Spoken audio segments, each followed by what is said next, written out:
Indeed, it is, my friend. It's not a regular Tuesday.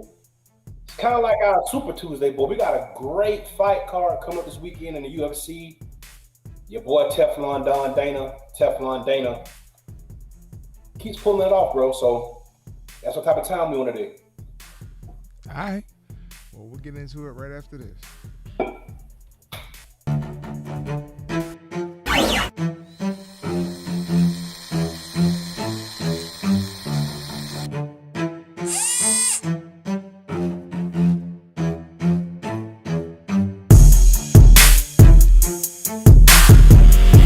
Ladies and gentlemen, batten down the hatches. We'd like to introduce you to the greatest combat sports show bar none. You are now in the Beatdown. You wanna get beat down? Let us now introduce you to your host, the Badger, and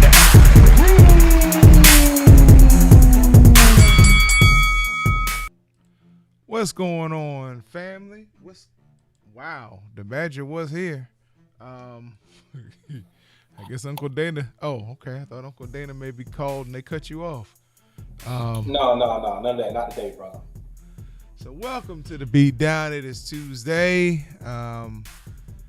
Thank you again for Miss Tierra Brown for that interview that we were able to air yesterday. That was a wonderful interview. We have it in two parts up on IGTV this morning. So if you get a chance, if you missed it yesterday, or if you wanted somebody else to see it because it was just that fabulous, go ahead and get on Instagram. Go to the Fighter Share at the Fighter Share, and grab those two IGTV videos, part 1 and part 2, and share them because she has a lot of wealth of knowledge and just so rich that it's gonna bless somebody because it blessed us being part of that interview. So shout out to Miss Tierra Brown on IG, T Baby Anointed. We've been waiting a long time for that interview and it was well worth it. Appreciate that. Man, it's a day. So I got something I want to talk about. It's not combat related. I'm hoping I don't forget. It has to do with the movie Judas and the Black Messiah. So Okay. I'll wait and come back to that. I know we got some. I think we have one or two UFC fights that are good this weekend. Just one or two? Yeah. So we're definitely gonna break that down between today, tomorrow, and Thursday. We're gonna get you guys well equipped to watch that fight because if you haven't spent money on any pay-per-view fights this year, this is one. This is when you want to open your wallet and say, you know what? I know it's a pandemic going on, but I need to enjoy myself without putting myself at risk. This is a fight, a card that you can do that on because it's 3 of the fights on it are all championship fights. 4 champions in total fighting. The main event's champion versus champion. Israel Adesanya versus Jan Blachowicz. We have Amanda Nunez, who the Badger's supposed to be getting in there and fighting later. She'll be fighting Megan Anderson. And then we have Aljamain Sterling. And who is he fighting? Peter Yan. So it's going to be a great card. Trust me on that. All right, bro. Take it. Yeah, no, man. Just excited about this UFC card. We had a great combat sports card last week, but it was for lack of a better term, pretty dominated by the boxing landscape. We had Top Rank on, we had PBC on, and we had Matchroom on. Here's the thing, though, man. This UFC card is dope, and right now I'm not even going to talk about the main event cards, bro. There's a prelim fight that I'm looking forward to seeing. I don't know if you caught on to this, but bro, we got Casey Kenny versus Dominic Cruz. I'm here for this fight, bro. This fight is at a catch weight. I think it's supposed to be at 140 or 135. Not sure I can work this out, but I watched Casey Kenny fight, bro. We both watched him fight during the pandemic. I think he fought twice in the month of October. 2 impressive win. I like Casey Kenny. He really gets after it, bro. And Dominic Cruz is who he is, bro. He's been around. He's a vet. He's 22-3. He's a great fighter in his own right. But I think this could be an exciting fight leading up to the main event card, bro. You know anything about these two guys, and so what you expect? Oh, come on. We know about Dominic Cruz. I mean, what happened last time we saw him, though? Yeah. It didn't end so well for him. But No. he is still Dominic Cruz. And he was Dominic Cruz in the last fight. Facts, indeed he was. So I don't know if he's gotten out of his own way yet, or if Jan Blachowicz is just that much better than him. I believe he was drinking the Kool-Aid because he wasn't the same Dominic Cruz that we saw versus John Jones. Well, I mean, his last fight he lost to Henry Cejudo, bro. I don't think that's anything. Oh my goodness! I'm thinking of Reyes. I'm sorry. Oh yeah, I just thought. Yeah, no, I was thinking of Dominic Reyes. No, yeah, Dominic Cruz. I apologize, Dominic. Yes, no, I love Dominic Cruz. Yeah. I did not see him losing to, and we had issues with the stoppage, but we understood it against Henry Cejudo. Yeah, right. But then Henry turned around and gave Dana a melanated hand slap. By retiring. So they got what they asked for. I really like Dominic Cruz. He is phenomenal. I mean, he comes to fight every fight, and typically he's going to be better than you. Typically. So yeah, I'm looking forward to that one. And the fact that that's on the undercard should right, let you know. Saying. Yeah. Prelim card. Yeah, so I'm really looking forward to that fight, bro. I like Casey Kenny, bro. He's coming off a couple back-to-back wins. He's a very hungry fighter. But I think Dominic Cruz has something to prove. You know what I like to go to when we have these conversations, bro? Who we're going to learn more about this fight? We're going to learn more about upstart Casey Kenny. We're going to learn more about the vet. You know, maybe potential, upper echelon great and Dominic Cruz. What do you think? We're going to learn more about Casey Kenny.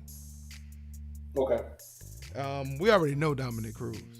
Again, if you watch the Henry Cejudo fight, it's tough. It happened a while ago, but it's tough to go back and really reiterate how we felt after that fight. But I believe Dominic Cruz is still the best in that division. Right. Yeah, I mean, it's a tough. Who's the champion? It's a tough division. What's this? The 135-pound division? Yeah, if I'm not mistaken. Ain't that Peter Young? Or is that a weight class below? No, Peter Young is a weight class below. Him and Aljamain, what's that? 130? I thought they were at 125. 125. Okay. Yeah, you might be right. Okay. Definitely got to do my research on that. But yeah, I don't know. Let's have a quick look-see here. That's the 135-pound division, right? We're going to kick ourselves when we see who it is because we should know this.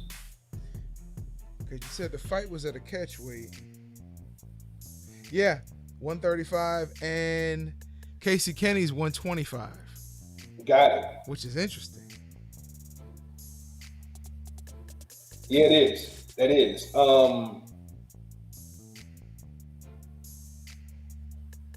But hey, the good thing is Peter Young.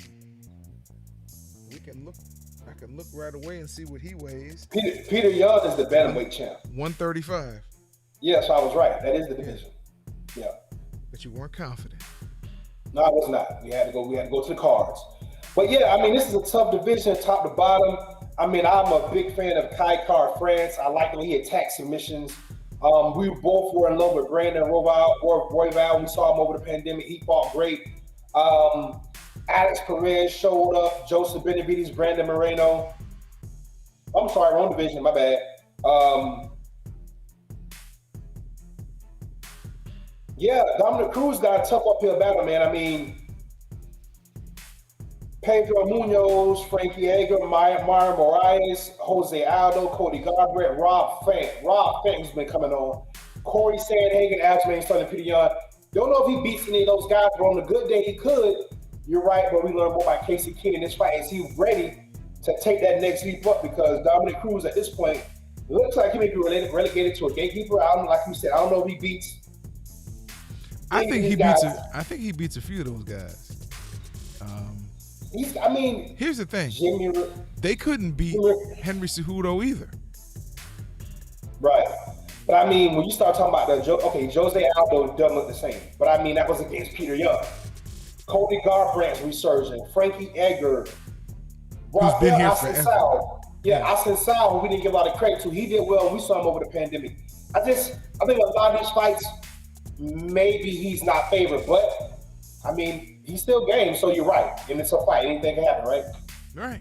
Yeah, they still knuckle up. So it's anything can happen. I believe Dominic Cruz has the wherewithal to really show well still in that division. Depends on how he comes back after this long layoff. Right. So it's gonna be the next, and that's your undercard main event. So yeah. And the next fight I want to talk about was the Thiago Santos Alexander Rakic card, bro. I don't know much about Rakic, but bro, we like Thiago Santos. He's a true 205er. He looked damn good against John Jones. Then he had the injury, and he comes back and he gets submitted by one of the Brazilian vets. Who was it? Let me look. Had to be RDS, right? 205. I would think so. JDS. Hold on. JDS.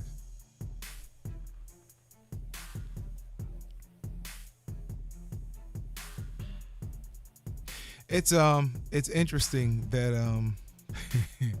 No, I'm sorry, we missed that up. He beat Dos Santos. Okay. He lost to Teixeira. So his last three fights, John Jones lost by decision. And then he beat Glover Teixeira by submission. So you just never know, bro. Glover Teixeira beat him by decision. My bad, I mixed that up. So we know he's a strong guy. Mm-hmm. We know he's durable. We saw him go toe-to-toe with John Jones, but maybe this particular fight, bro, his ground game may be called into question. I don't know much about Rakic. Do you know anything about him? Not enough to really talk about. Yeah, he's from Austria. Let's see. He beat Anthony Smith by decision in August. So that's a decent win. Anthony Smith has a name. Yeah, it's gonna be interesting just to see how he fares on this card. This is a big card, man. Card. So I'm looking forward to that fight. This is one of those cards where you don't want to lay an egg because you got the eyes of the world, not just the UFC.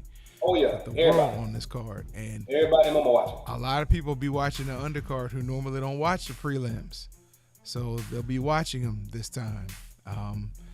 It's gonna be. I don't know if the prelims are gonna be on ESPN. Ain't no telling, bro. I didn't look into it.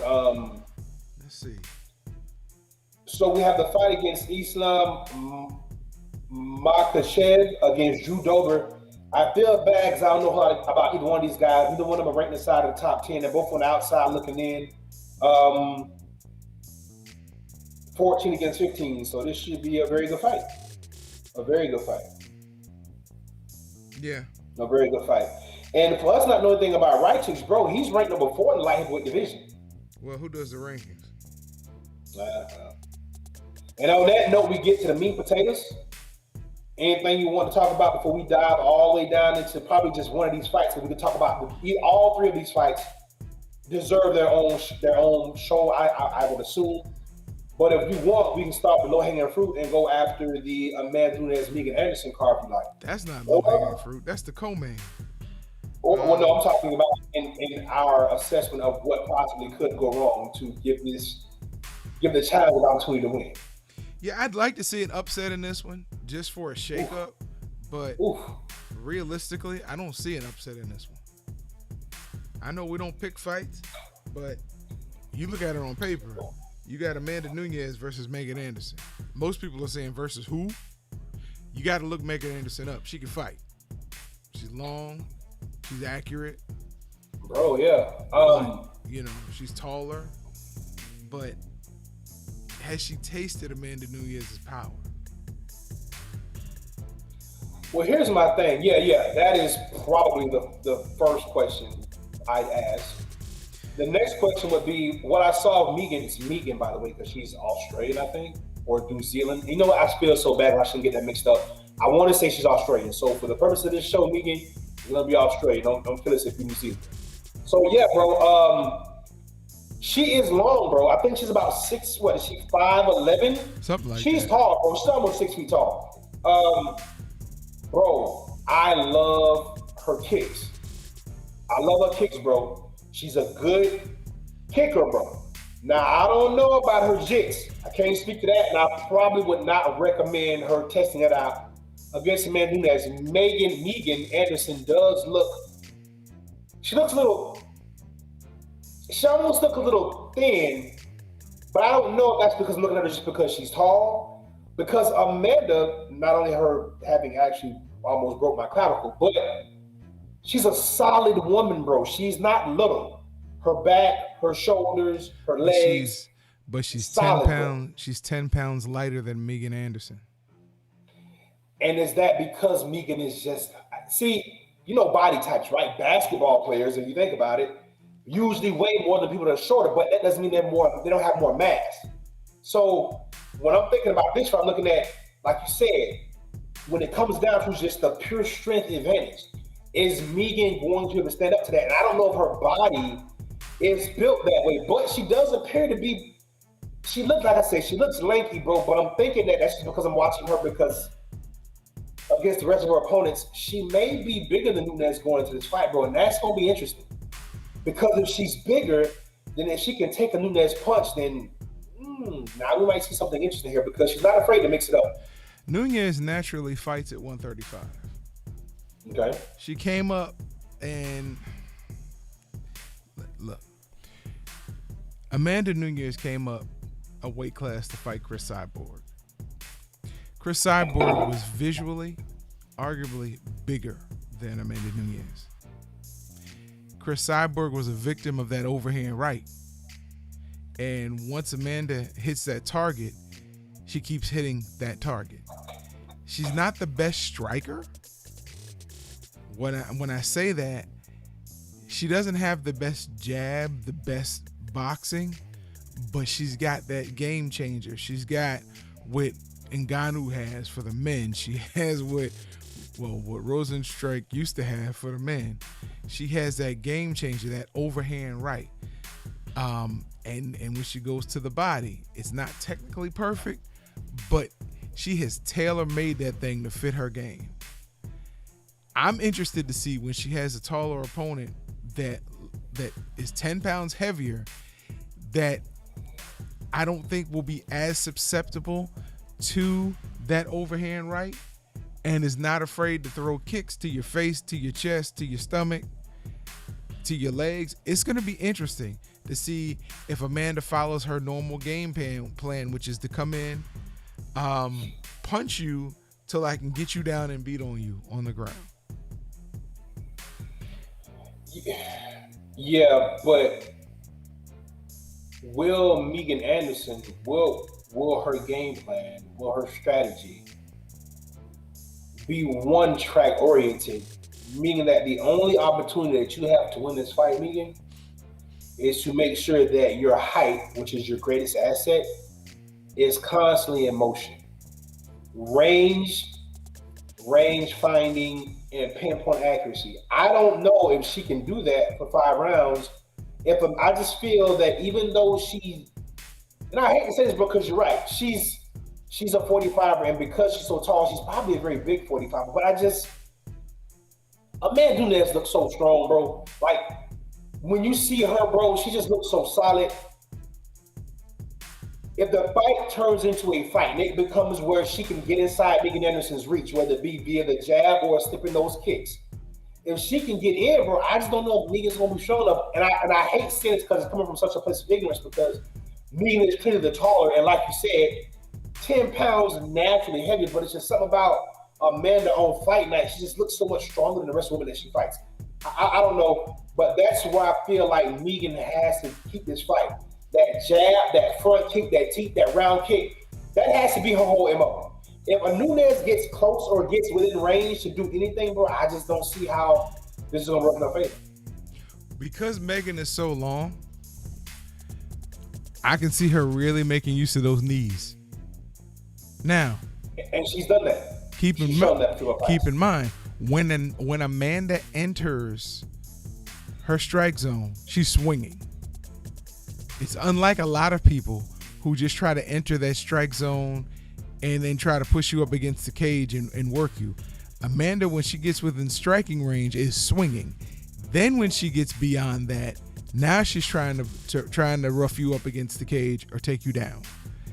I think Megan, whatever, will have ample opportunities to throw knees, elbows, because she's swinging down against Amanda Nunez. Will she lock up and not do it? That's what we're gonna want to see on Saturday. But I believe because of her height, because of her length, because of her weight, she will have ample opportunity if she can take a punch to have her fair share of opportunities against Amanda Nunez. So you're basically saying that Megan Anderson is much more of a live dog than people are giving her credit for. Is that what I'm hearing you say here? Yes. Wow. But it also depends on Megan's mental state when she steps in there. Do you get intimidated by the woman that beat the most feared woman on the planet, knocked her out in the first round? Who's been making mincemeat of everybody. I mean, she's been buzzing through everybody. Yeah. I mean, look, her game changed totally when she beat Chris Cyborg. Now, her fighting style didn't change, but her game changed. The aura for Amanda Nunez changed. Because up until that point, nobody wanted to fight Chris Cyborg. Nobody. So while those things are true, my friend, both of these women have a common opponent. We know just who that is. One of our favorites, Holly Holm. Megan gave Holly a pretty good fight, but Holly was Holly and she won the fight. Holly got stopped in tremendous fashion by Amanda Nunez. No, Holly went the distance. Bro, are you sure? I think Holly got stopped by Amanda Nunez, bro. Remember the front kick to the face? And Holly fell down on her butt and Amanda just threw over and started drilling her? You don't remember that? Yeah, Google. Yeah, let's Google that. I don't think I'm wrong here.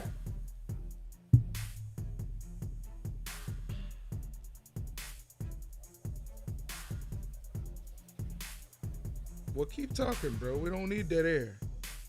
Oh no, I was just looking it up, just like you was looking it up, bro. I didn't know if who would get that faster, but yeah, either way, they have a common opponent, bro. I don't know They fought if twice. they did. Okay. And did she get stopped only once, or did she get stopped both times? She didn't get stopped, but I'm looking now.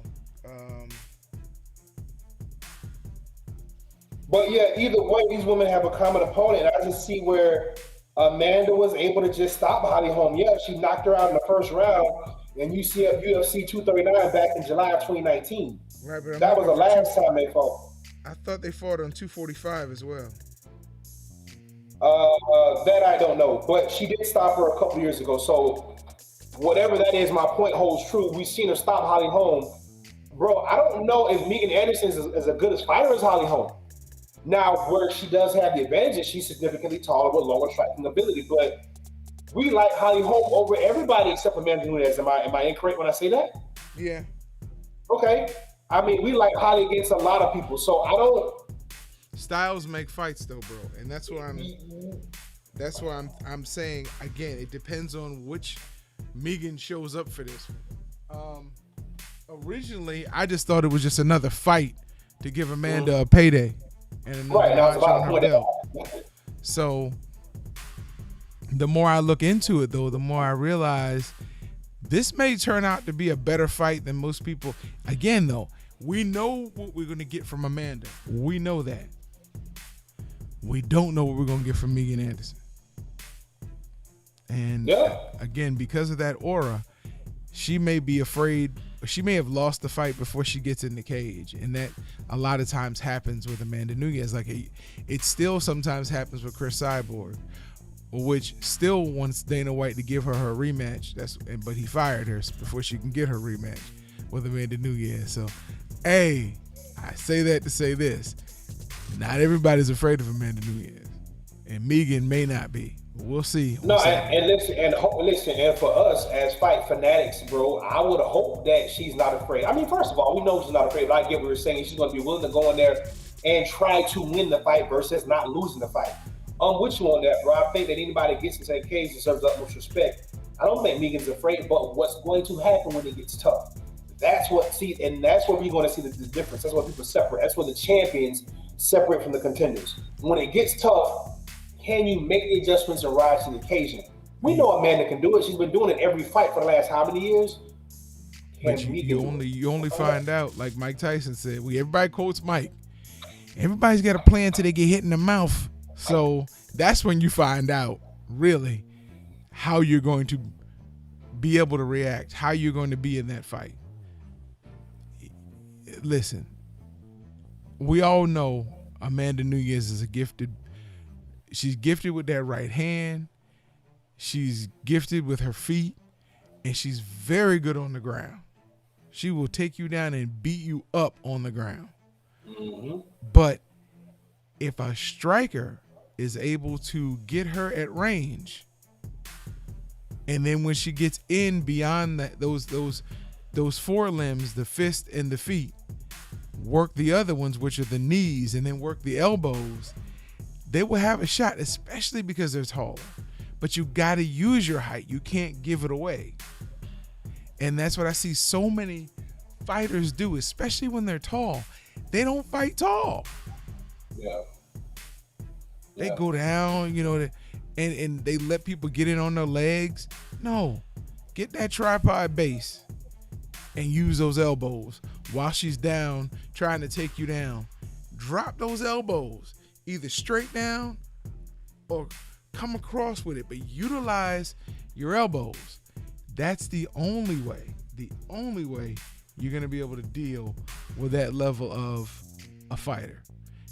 She's not a champion by accident. She beat Holly Holm to win the title. No, she beat Miesha Tate to win the title. And then she destroyed Ronda Rousey and then kept that winning streak going from there. So you're battling a couple things: the confidence, the ability, and the aura. But I believe if you come in there in the right frame of mind with your tools, Megan, you can do it. I'm not going to Vegas to put money on you. I'm just saying you have the opportunity and the ability. Now is your will, your constitution going to be strong enough to do that? That's the question that we need answered. Wow. Okay. I don't know. I see my partner went out, so hopefully he'll be coming back in soon. Hopefully. So we can really get into some more stuff. Okay, looks like he's back. So what I was saying, bro, is she's got when you battle Amanda Nunes, you also battle her confidence, her ability, and her aura. And that's going to be tough for anybody to overcome after you get in the ring. You got to be able to have the same level of confidence, because she's confident that she's the best woman ever in MMA. Ever. It's hard to argue because she's got 2 belts and she's defending 2 belts. Bro, Amanda Nunes joins the elite company as one of only 4 UFC champions to hold belts simultaneously, bro. But she's the only one to actually defend them both. Bro, I am here for this. I think this is a great fight. Now, outside of the octagon, Amanda Nunes, champ. Jan Blachowicz, champ. Both brand new parents coming to this fight. In the Amanda Nunes situation, do you think being a brand new parent has affected her at all, or will affect her in her preparation or on fighting? You're setting me up for this one, because you know I'm gonna go deeper than I should. I don't know.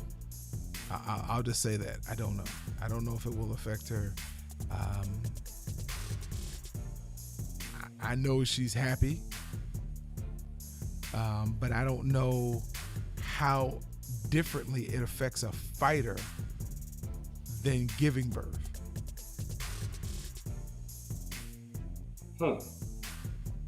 Because there's no less love when you adopt or someone else, because she has a wife.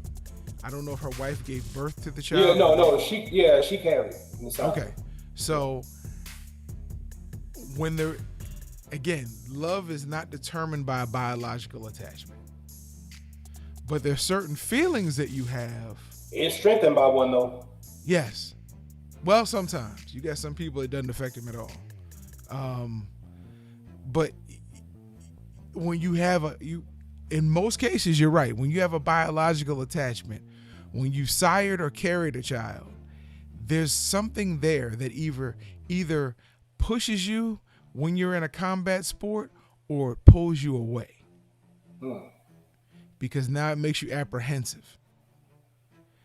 I have to provide for this child, so let's look at another route. Or I have to provide for this child, so now I become more destructive than I was in the octagon or the ring before. Right. So again, those that are watching, being a biological or not does not determine the amount of love you have for that child. I'm not saying that. I'm just saying it could determine how you react differently. You got Blachowicz, who sired a child. There is a different feeling for you when that child is born. You and I know that very well. It changes the way you see the world. It changes the way you look at things. It can make you more aggressive and go after what you want a lot more, or it can make you second guess the field that you're in. I don't believe it's going to make him second guess the field that he's in. But I don't know how it's going to affect, if it will affect Amanda in any way like that. Because there is an emotional attachment. There is a lot of love there. But when you don't have that biological attachment, I'd like to ask, honestly, I would love to ask somebody in the combat sport, because yes, her wife has a biological attachment. She carried the child. But do you have that same feeling in Amanda's shoes as an adoptive parent would have? And will that affect you the same way in this type of sport as if you had a biological attachment? I'm curious to know about that. Yeah, I mean, I think that the UFC is doing a pretty good job allowing Amanda to kind of tell her story the way that she tells it. I follow her on social media. I didn't even know she was expecting, bro. I don't know, maybe overlooked that, or I missed it, or maybe it was just a really private moment between her and her wife. I don't know, but after watching and seeing some of the stuff that the UFC is putting out there, she does seem to be very happy. We don't know anything because we're not in her head or in her relationship, but she does appear to be very happy.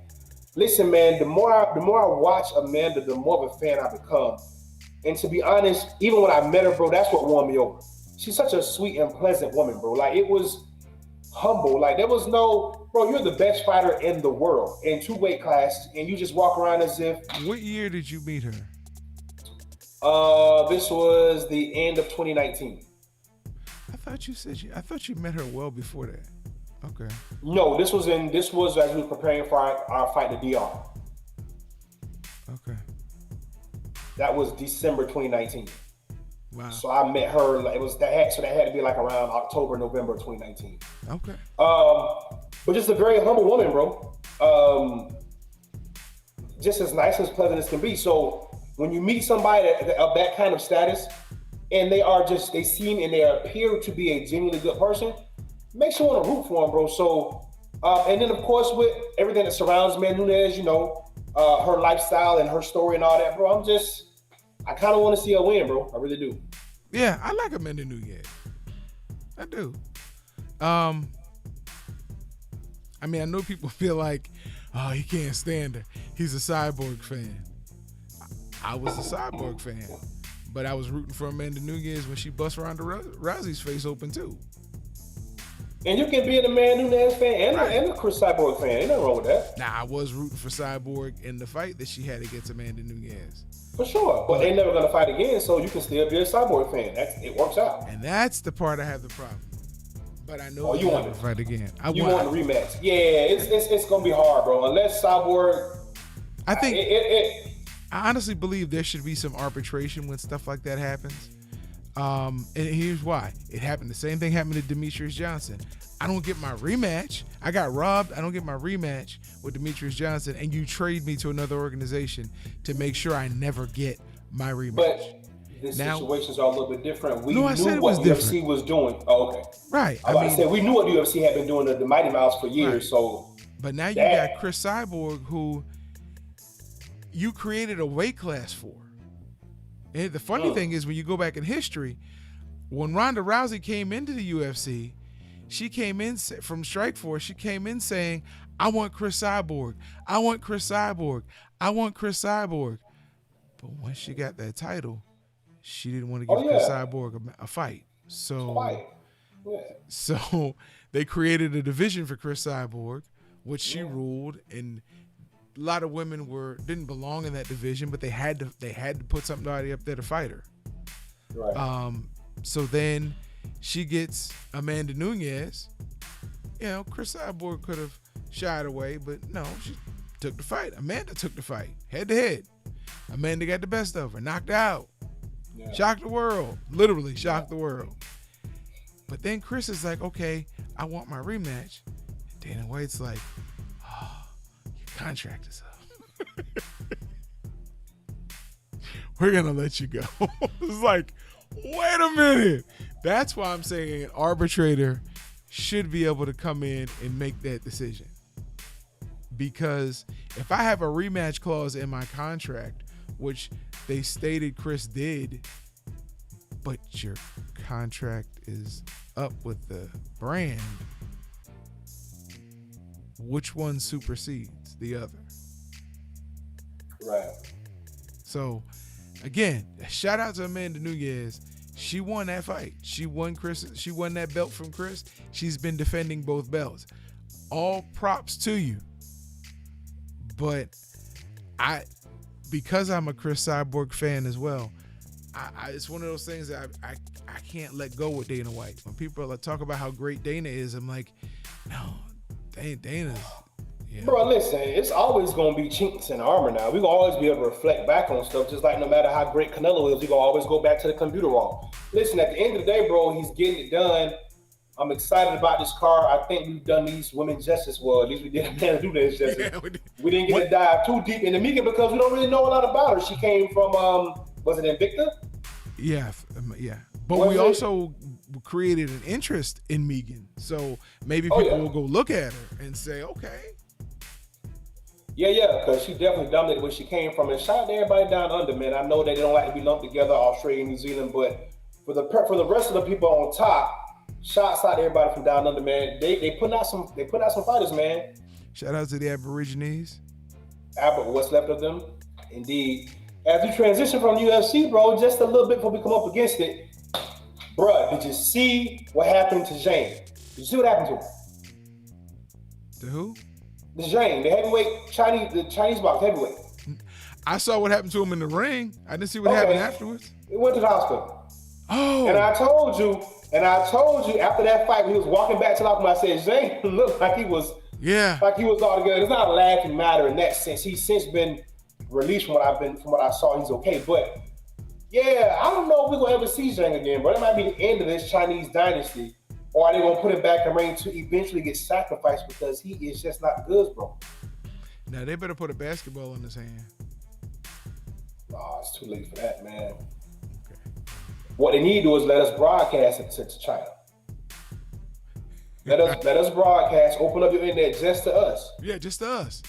and let us come in and give y'all a little bit of game. Yeah. And it'll be okay. And scout some of your talent too, because I mean, Olympics and amateurs is way different from the pros. I don't know how Zane made it this far, but I get it. It's 2 billion Chinese people. You can always find somebody for We you. can, Yeah. And listen, 2 billion, 1% that 2 billion equals a massive pay-per-view buy. So hey, if we can build up to a star in China and sell a pay-per-view, let's be a part of that journey, man. We good with that, bro. And we'll split it with the controlling power. The yen and the dollar, they kind of close. The yen is Japanese, isn't it? The yen. Is it? I thought that the yen was Chinese. Oh, well, there goes my education. I don't know what it is. The Chinese dollar, then I'll say that. We'll so go maybe with if we don't know what it is, Chinese we'll just currency. say Chinese dollar. The Chinese currency. We'll stick Yeah. with that. Yeah. Yeah, Listen, based on the African it's worth dollar. more than the American dollar, so I'll take it right Right. now. That was my point. That was my Yeah. point. So yeah, we can, let us in on that train, bro. Yes. I'm ready, us in on that I'm train. ready to ride that thing all the way to the ground till the wheels fall off. Hey, Steph Marbury, man, put that phone call in for us, man. Or Dennis Rodman. Nah, that's Korea. No, Korea. Stephon Marbury was a god in China, but they put the statue of that dude. Really? Bro, you done seen where Stephon Marbury went to China and made all that money, bro, and played all them years over there in their league. When he couldn't get back with the Knicks or whoever, when the NBA just didn't want him, Yeah. bro, he went to China and let's say Starberry. Stephon don't let's say he don't regret coming back to the NBA. I Had mean, enough tea and rice for him in China, I'm sure. yeah, he did well. He did well. They pay you now. They'll pay you, and Yeah. listen, that's why a lot of American wrestlers go over there. Cause Here you go. no, they get paid. No, listen, over on the other side of the world, bro, people, I ain't going to say that because there's a lot of bad stuff going on. But when it comes to what we know and when it comes to paying athletes, they seem to do a better job over there when it comes to equal pay between men and women. So, and when I say over there, I mean places like China, I can't comment on certain that. parts of Asia, Europe. When it comes to basketball, those girls make a whole lot of money in Europe. They make way more than they do in WNBA. Yeah. So yeah, we have some And markers. boxing. Right, we have some indicators where it's well. Now all isn't well, so I don't want to disparage that. We're not saying that at all, not even close. But in certain aspects, they do better than we do on this side. That's all. I mean, look, Tierra Brown talked about that yesterday. Hey, check the interview out if you ain't seen it. Hashtag watch the pod. Hashtag watch the pod. Yeah, if y'all missed that, what do you want, Siri? She trying to figure out what we got going on. We up against it, my friend. What else you got? If you haven't seen the movie, please watch Judas, There we go. Judas and the Black Messiah. Please watch that. Have you seen it, bro? I watched it. Did he just say I watched it? Okay. I forgot. Oh, here's one better. I seen it. All right, moving on. Moving on. Oh my gosh, I seen it. I heard somebody on the bus one time say I seen it. I'm like, so you just gonna mess it up all the way around? Cut it out. So- Cut it out. This is your attempt at Florida slander. Cut it out, bro. We're not doing it. No, you guys are doing a good job on your own. Appreciate it. I almost forgot. Okay, the movie itself they have a lot. It's got a lot of humor in it, but it was based on a true story. But the part that got me the most, well, not the most. Wait, hold on.